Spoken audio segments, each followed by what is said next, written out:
We live in a time of fear.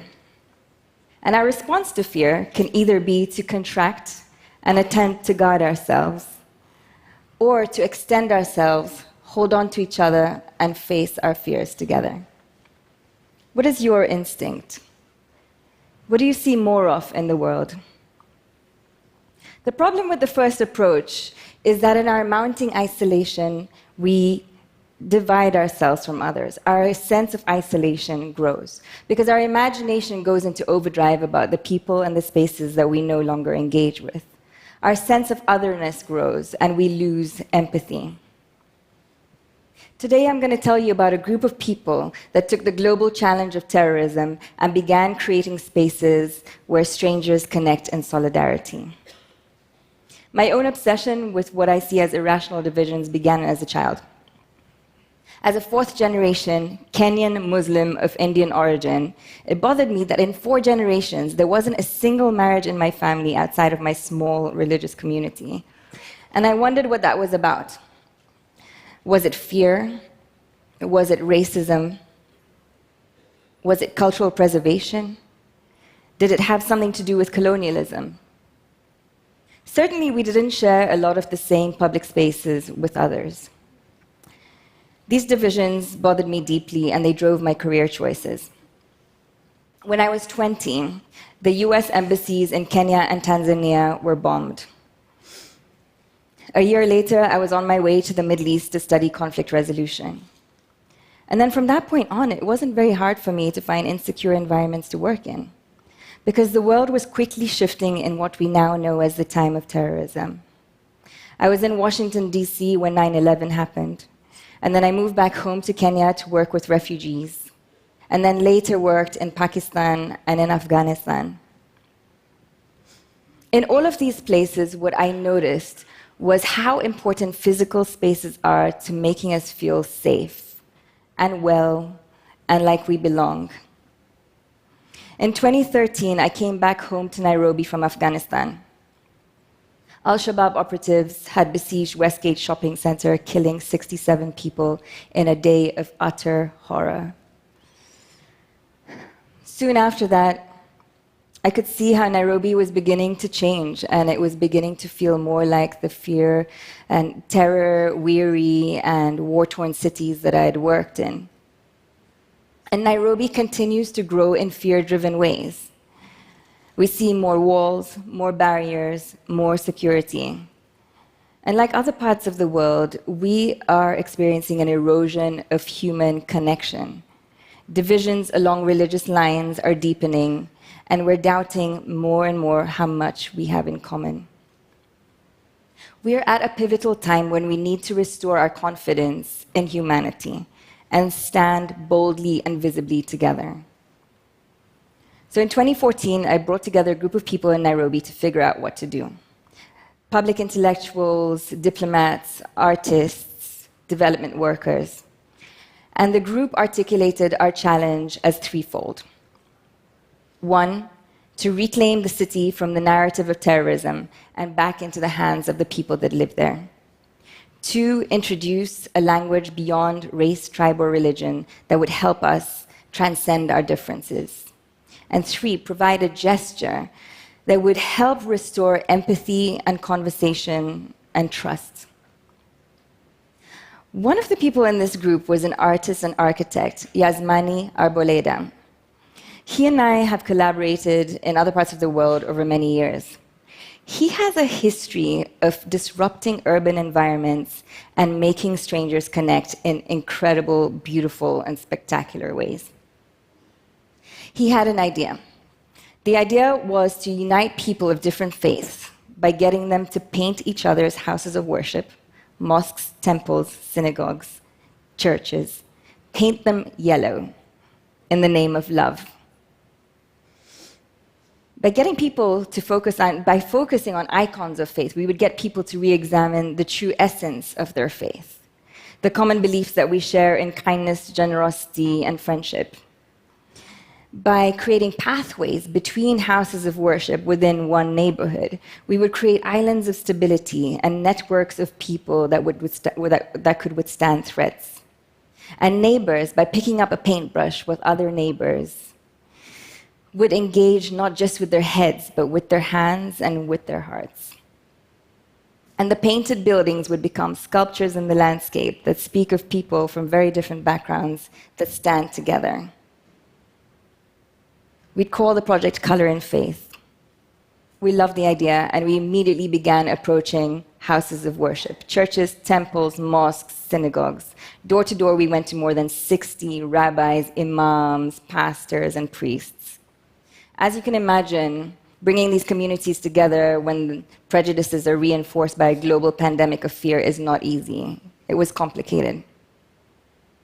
We were confronted with the hierarchy of decision-making within religious establishments. For example, with Catholic churches, we were told that the Archbishop would have to make a decision. And so we wrote a letter to the Archbishop. We wrote a letter to the Vatican. We're still waiting to hear back. And with other houses of worship, we were told that the patrons, the people that pay for the building and the construction and the painting of the buildings, would have to make a decision. And then we came head to head with the long legacy of missionary and donor dependence that so impedes unconditional civic action. And we learned this the hard way. There was one community that in our repeated conversations would keep asking us to appreciate them.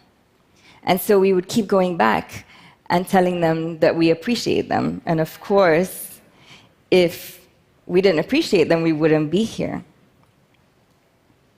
And then we learned painfully late in the game that the word appreciation is code for getting paid to participate. And so we challenged them, and we asked the question, so what will it cost? How much could we pay you? And if we pay for your faith, is it really faith? We started the project asking the question, where does your faith live? And here we found ourselves asking the question, how much does your faith cost? But the most difficult issue was the perceived risk of standing apart. We had one synagogue that flat out refused to participate because it feared drawing attention to itself and becoming a target. Similarly, we had a mosque that also feared becoming a target. And these fears are justified. And yet, there were 25 houses of worship that pledged to participate.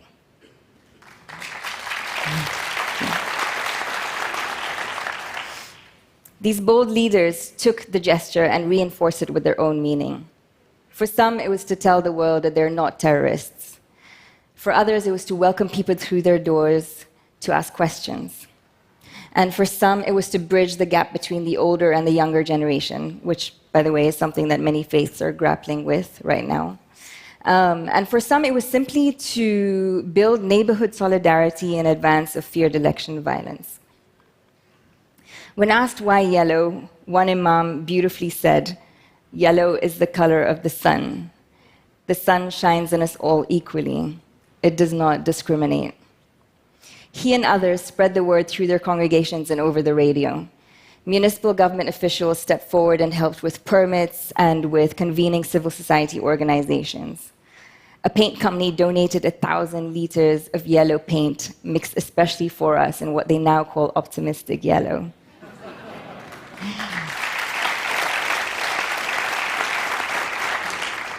And a poetry collective joined forces with a university and hosted a series of tweet chats that challenged the nation on issues of faith. Our faith, not just in the context of religion, but our faith in politicians and in tribe and nature, and our faith in the older generation and in the younger generation. And then Color in Faith was launched at a gallery event that invited an incredible mix of gallery goers and religious leaders and artists and business people. Already, even before picking up a paintbrush, we had accomplished so much of the conversation and connection that we had hoped for. And then we began to paint. Muslims stood by Christians and atheists and agnostics and Hindus and painted a mosque yellow. And then they all came together again and painted a church yellow. And then another mosque. and then another church. Poets and musicians performed while we painted. We painted in Nairobi, and then we painted in Mombasa. The local and international press did features in color and faith in English and French and Swahili and Spanish and Somali. CNN highlighted color and faith as a way of bringing communities together. And our social media platforms lit up, connecting more and more people. And these neighbors continue to stay in touch. There are some that are pursuing politics with a platform of peace. And we have communities as far as Argentina and the US and as close as Mali and Rwanda that are asking for our help. And we would love to help. It's our dream that this project, this idea, spreads across the world with or without our support. Color and faith is literally highlighting those who mean well in yellow. Color and faith is binding neighborhoods together, and it's our hope that when threats come knocking, they will collectively sift fact from rumor and stand in solidarity.